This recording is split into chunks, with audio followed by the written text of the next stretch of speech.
You're listening to Radio Kidnappers, the voice of Hawke's Bay, and this program is called The Wonderful World of Wardini Books. And as always, it's my pleasure to have the wonderful Lewin from Wardini Books in Havelock North, the home of good books in the Bay, one in Napier and one in Havelock.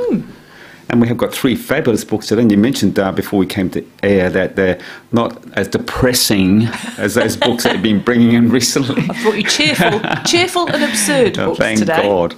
And the first book is a long title too, The Little Wooden Robot and the Log Princess. Yeah, look, isn't it a beautiful looking book? Oh, look at that, spotlight. Hardback children's picture book, and it's by Tom Gold, who is a timeless fairy tale from acclaimed cartoonist, New Yorker contributor, and award-winning graphic novelist Tom Gold. I love hardbacks. Yeah, it makes it feel like a book. Yes, indeed. A proper book with a heart and a soul. And in this one, there is a lovely kingdom with a lovely king and a lovely queen, and everything is quite marvellous. They ruled a pleasant land, but they didn't have any children. They can't have any children. And that's the only thing missing in their lives, which is a sort of classic fairy tale trope, isn't it? Yes, it is. So the king goes to see the royal inventor, and the queen goes to see a clever old witch.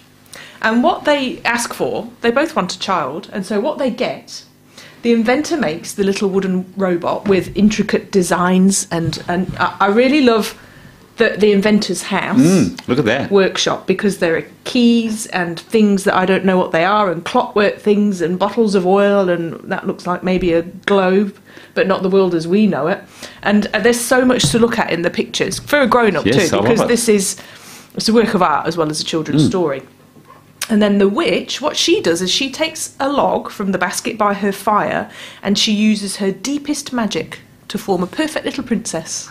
Wow. And there they go. But there's a small complication. So they all absolutely adore each other. The king, the queen, the two children, and the two children are best buds. They absolutely are.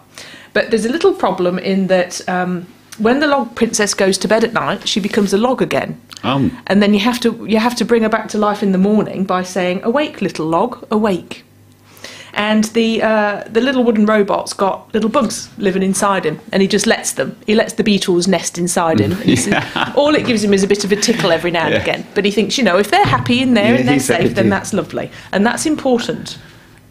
And the complication arises when one morning there's a circus in town, and the little wooden robot is so excited about it, he rushes downstairs and he forgets to wake his sister, because that's what he does every morning, and he wakes her with the magic. And he goes rushing back upstairs, but the maid's come in, seen the log in the bed and gone, "That's weird," chucked it out the window. Oh my goodness. And then it escalates quite a bit from there. So the little wooden robot tries to find her, and he ends up going on this massively grand adventure, because she gets put on a logging boat with all the other logs, and he's got, so it does escalate quite quickly. Yes. But don't worry, there's many adventures, and there's a map, and there's a little wooden robot, and there's a log princess, and this is, along the way, he had too many adventures to recount here. These are my favourite parts. The giant's key, the family of robbers, the old lady in a bottle, the queen of the mushrooms. I love it. How do you come up with that? And then the princess later, so a bit of a spoiler, we know she's going to be okay, but she has adventures too, while she's looking after her brother. And the Beatles come into it, and they do indeed live happily ever after. But what an amazing story. Yes, I'll say. What imagination. How do people get these ideas? I just don't know. And the design of it and the graphics are just incredible. Yeah, well, even, like you say, just looking behind the main picture and looking into the background, what a joy that would be. It is joyful. That's exactly the right word, Ken. Yeah. So, what is that? What's that doing in there? Yeah, exactly. There's a bottle. Why was that bottle there? What's going on? What's in it? Yeah, it's almost like a Where's Wally thing. Wow, it's marvellous. And all the creatures. There's a little fairy there. Yeah. I love it.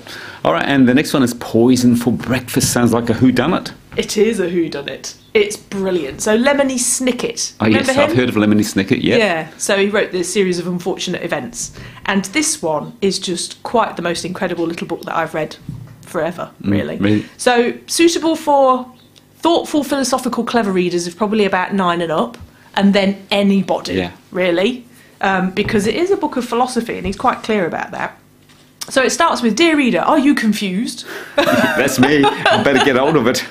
And that's what we start with, the premise that life is bewildering. Yes, it is. It's damn right.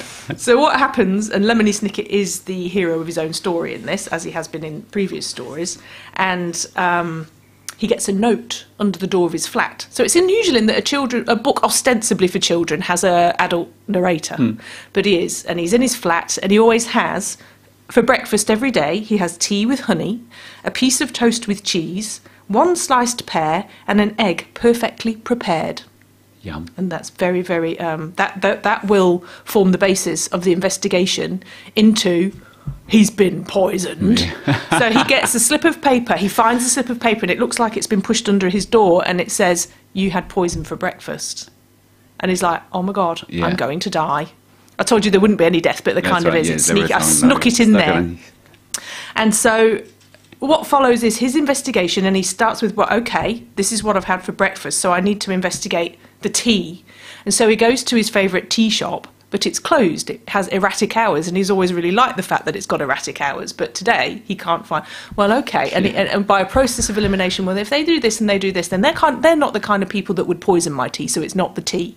And on we go with the honey. He goes to the beekeeper and the honey, and the supermarket. He's not got very good things to say about supermarkets. He has quite a stressful time in supermarkets.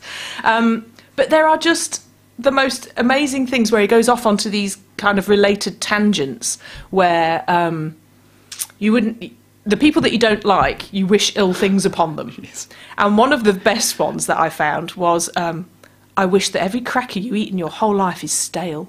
Isn't that a brilliant curse? Yes. So he just comes up, and the way that he plays with language, and the way that he thinks about things, and the way that he as a child behaves, like he's got, when in, you know, it's fiction, but kind of some of it will have snuck in from his own life. His real name's Daniel Handler.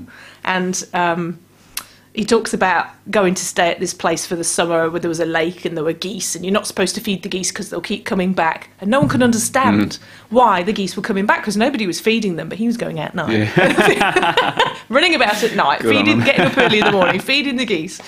So there are just these absolutely joyful bits all the way through. It is the most perfectly formed book of wonderfulness that I've read for a long time. Yeah. And what I quite like about it, it looks like an old book. It's a proper book, like this one, again. Yes.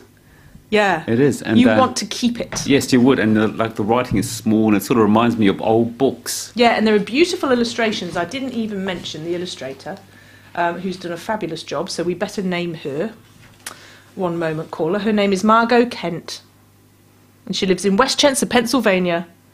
She's done a great job. She's done a beautiful job, yeah. So that was great. And our last book has a very English sound to it, The Tea Ladies of St Jude's Hospital. It is quite English sounding, but it's Australian. Really? So this author, Joanna Nell, she writes books in which old people are the stars. So the stars are generally over 70 years old. Like Miss Marple.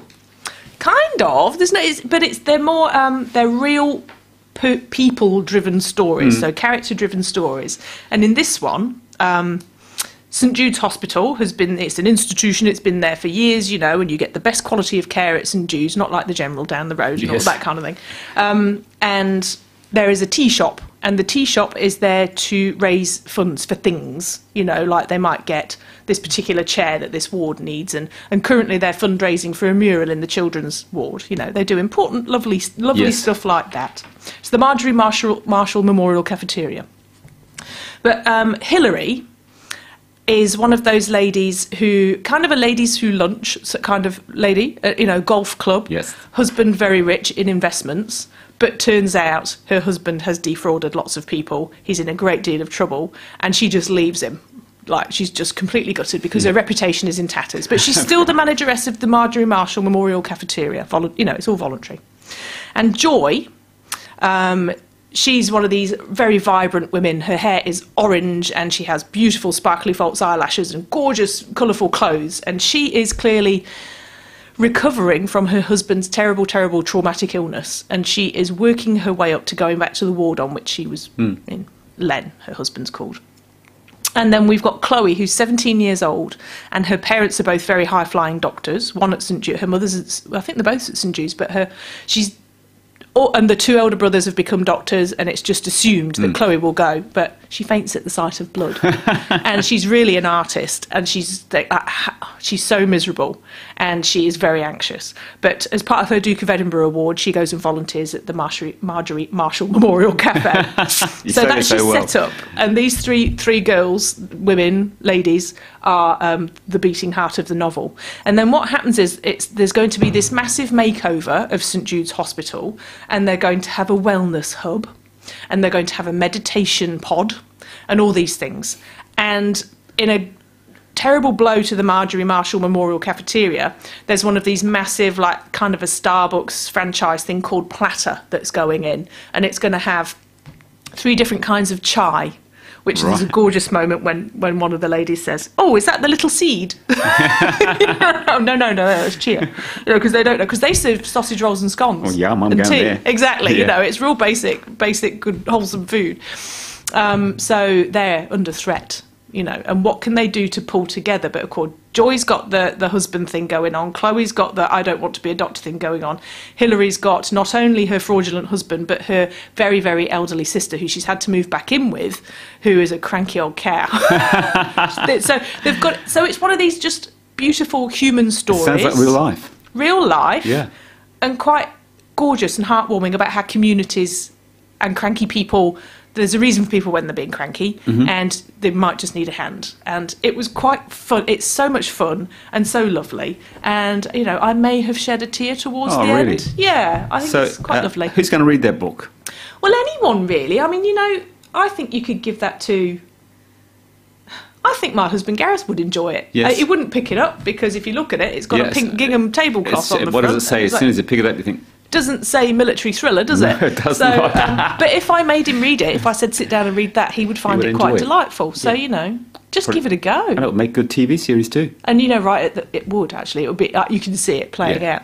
But in times like this, where everything is uncertain and weird, sometimes you just want a nice book. Oh, don't you? You want some, certainly just what we're all about. Yeah, that's right, exactly. Yeah. Good on you, Lou. If you want any of these fabulous books, where are they? They're at Wardini Books. My pleasure, as always. You look after yourself. Talk to the same time, same place next time. Lovely. Thanks, Ken.